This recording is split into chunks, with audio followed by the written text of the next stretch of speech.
Hi everyone, I'm Holly. So I wanted to make a video on my experience with getting a working holiday visa for South Korea. It's quite a mouthful. So I'll give you a bit of backstory as to why I'm doing this. Basically, my boyfriend is Korean, and whilst ideally we prefer to try and live in England first, the visa system for here is just so difficult, and we have tried, we were going to try again for a second time because he got denied the first time, which is so common because they take 1,000 applicants, I think like 800 in the beginning of the year and 200 in the second half of the year.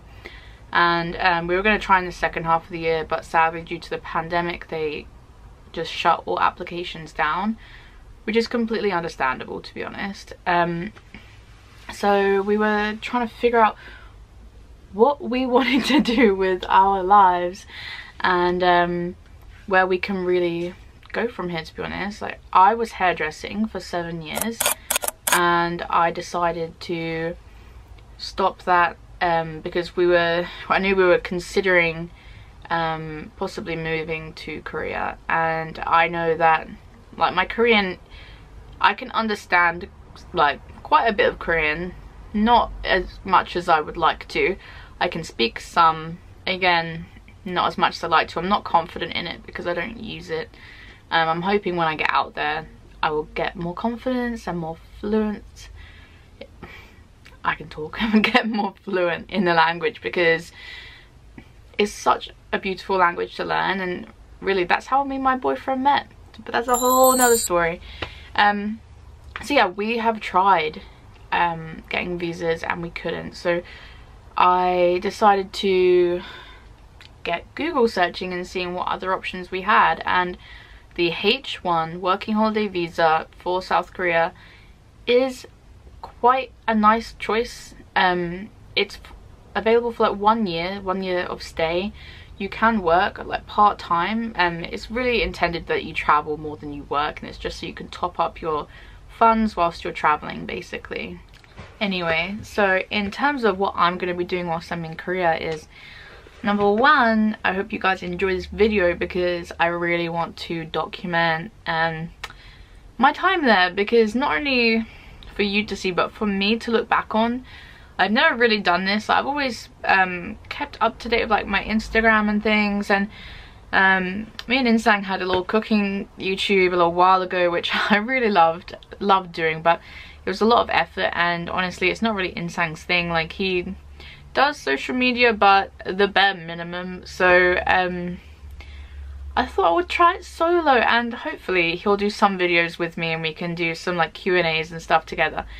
Anyway, I'm going off on a tangent. In my book here, I wrote down a list of things which I think is important for me to go through with you. Just things that you need to have, you need to be prepared for. So, let me start. Number one is the visa application. So if you go onto the Korean embassy, but if you just Google for a H1 working holiday visa Korea, you'll come up with the same page that I got, which is the Korean embassy page, and basically on there they give you a whole ream of everything that they expect you to have. So the first thing is that you're gonna need to do the standard application form. I'm gonna put up a photo of my application form, just the front of it, so you can get a gist of it here. Okay, so as you can see, I have my photo on that piece of paper, and they require a passport photo to be affixed to the document, and basically they want to know your details. They want to know your home address here, they want to know your address you're going to be staying at in Korea, they want to know an identification number, which I just put my national insurance number down, which worked absolutely fine.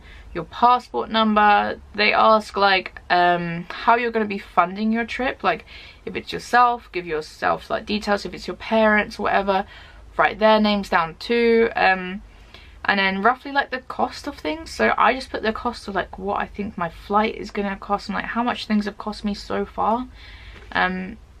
It's not cheap, especially when you're doing it in a pandemic, because you can't get to just see the normal people. So I have found that it's cost me probably about 3 times the amount that it should have cost me.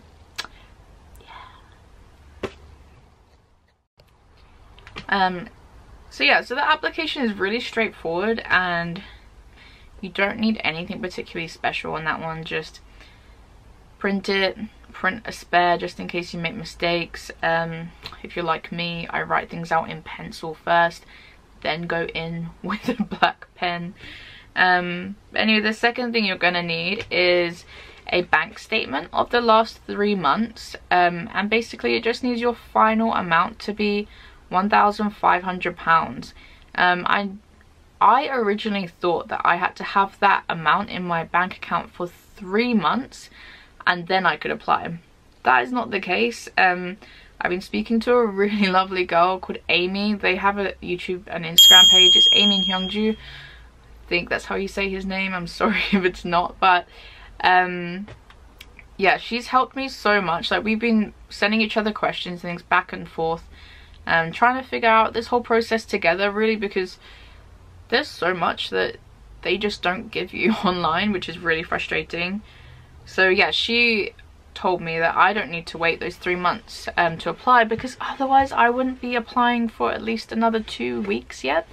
And yeah, so with this bank statement, they say if you have an online statement, you need to take it to the bank and get it stamped and signed. I went into the bank just to get them to print it and then to get them to stamp it. They can't sign at the moment because of the pandemic. I don't really know what difference it makes to sign it personally. They're still handling it, but anyway, they did that for me. They were really nice. The girl was really lovely, and she got that all sorted for me, thank God. It's not necessary to get it stamped and signed, but I think the more official you can make all of your documents, the better. That way you know, like, everything should be okay. The third thing is a DBS check. That's what it's called here, like a police background check. And it's just to basically say that you're not a criminal, and you have to get this apostle stamped by a solicitor or a notary. In my case, this was quite difficult to do because I could get the DBS check absolutely fine. I think it's between £20 and £40. I can't remember the exact price, but I will put it up here. And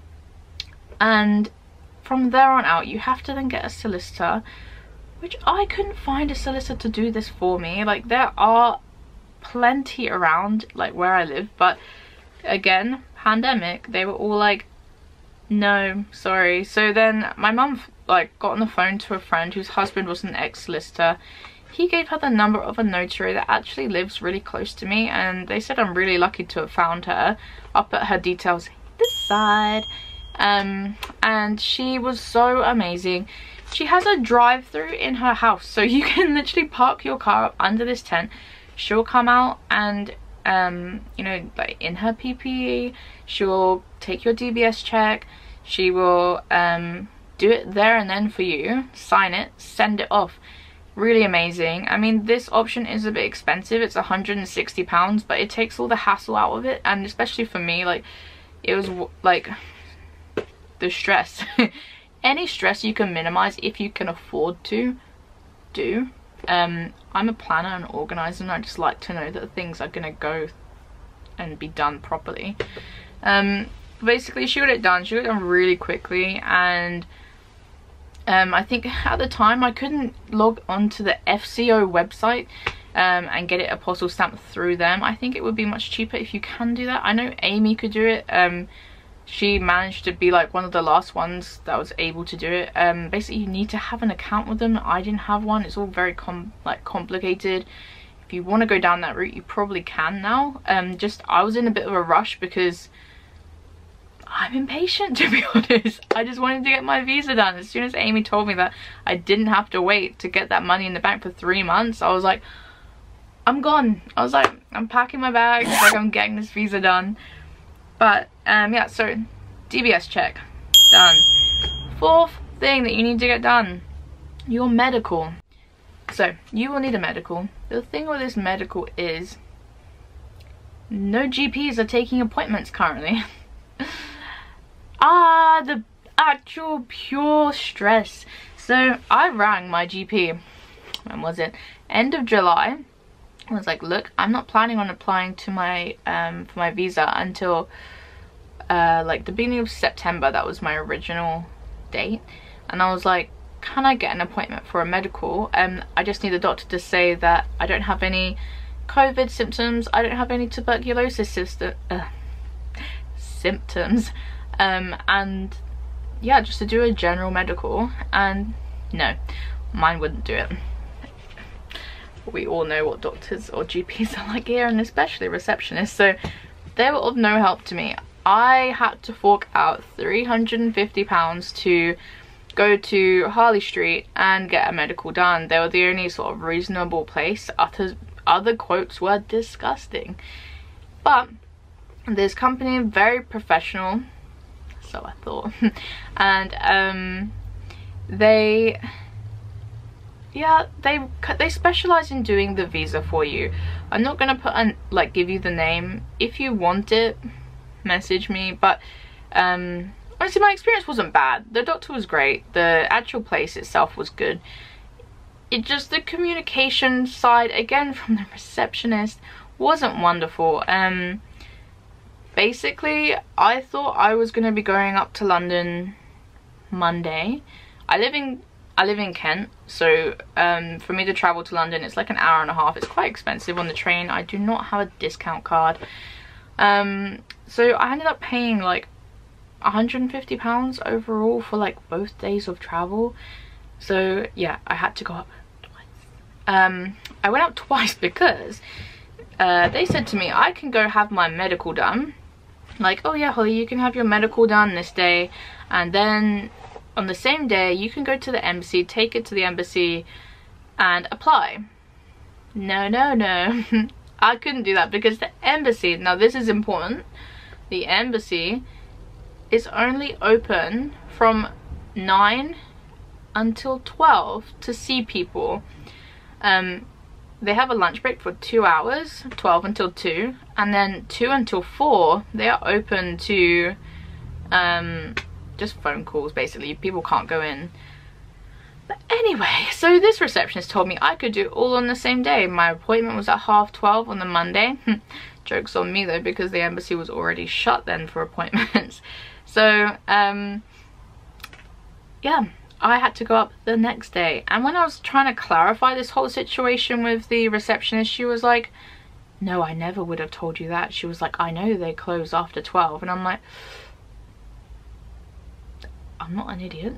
But anywho, don't want to get into a saga about her because it all worked out in the end. I managed to have my medical, which is very simple and straightforward. They did a urine sample, tested my blood pressure, my heart rate, listened to my lungs. They checked, like, made me hold up my hands like this, do it this way, for whatever reason. Did the whole like eye test thing, absolutely fine.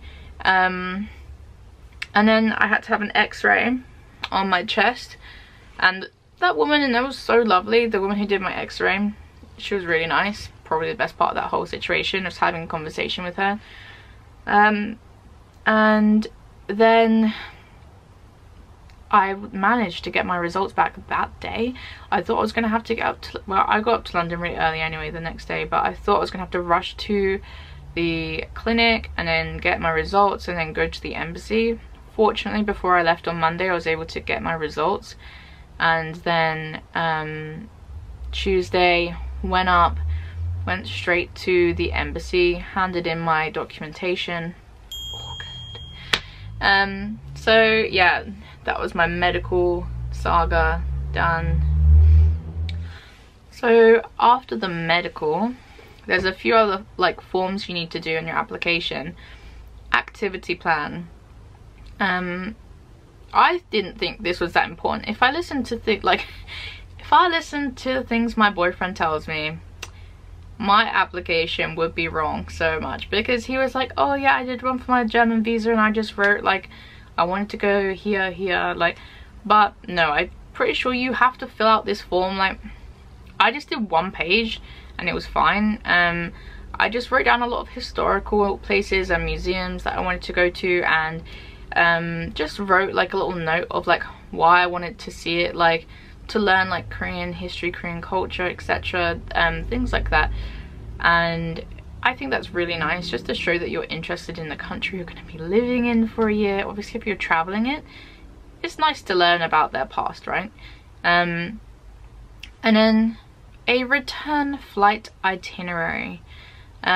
This, I struggled with this, to be honest with you, because all of the sites kind of seem a bit dodgy. Like, none of them seem official. I will link the one that I used because it's been accepted.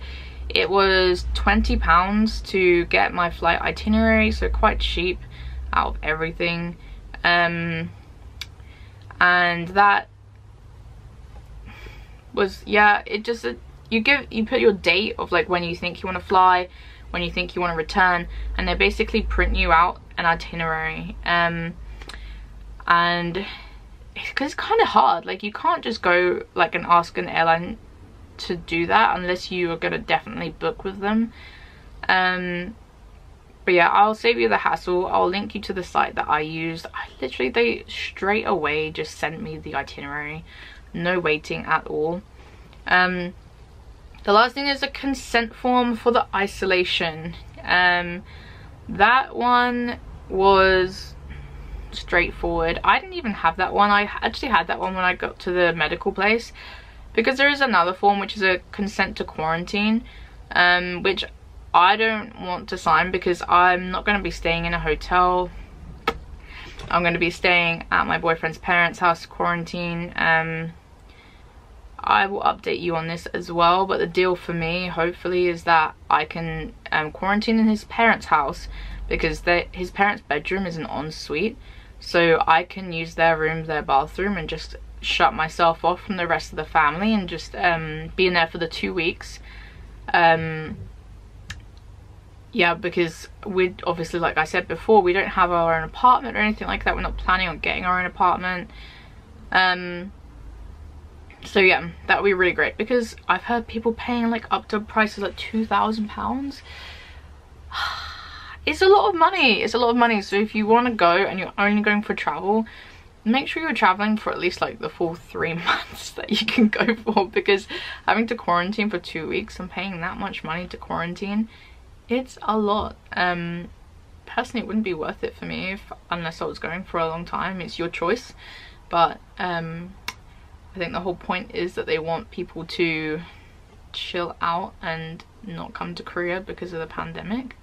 Excuse me. I realise I talk so much. I think this is from being a hairdresser for so long. But tips whilst doing these: make sure you have your passport at hand, your national insurance number, make sure you know the address of where you're going to be staying in Korea. If you have a Korean phone number, or you're planning on getting a SIM card or whatever, I'm not sure if you can get them sent here or not. Possibly. If you can, great, then put it in your phone before you go so they can contact you, because if you're doing self-isolation like me, they want to be able to contact you, like phone you. So I'm going to be giving my boyfriend's number anyway, and obviously you have to download the app so they can track you and make sure that they know that you're in your quarantine. Yeah, I think that's pretty much it. Things like problems that I had, honestly, were all just revolving around the fact that I'm applying during a pandemic. If I've missed anything out, I will put it down below. Details I will add in this video too. I think what I'm gonna do as well, I took photos of all the forms that I had to have. I will just put a little like reel at the end and just show you what mine look like. Obviously I'm gonna blank out like personal details, but just so you can get a gist of what you need to do. Yeah, hopefully that helps you guys. Oh, one more thing before I go. It's £154 that you have to pay for your application in cash. They don't take check, pretty sure they don't take check, they don't take card. Yeah, so make sure you have that. And yeah, thank you for listening to me talk. Yeah, and please comment down below like any other videos you want me to do. I think I'm gonna do a video on everything I brought that I'm gonna take with me, and like my experiences previously from being in Korea. I can talk about like meeting my boyfriend's family, how that went, where I visited in Korea, got photos, got some videos too, which is quite nice. They're probably not the quality of this camera, but yeah, let me know, and hopefully you can join me in the next video. Bye.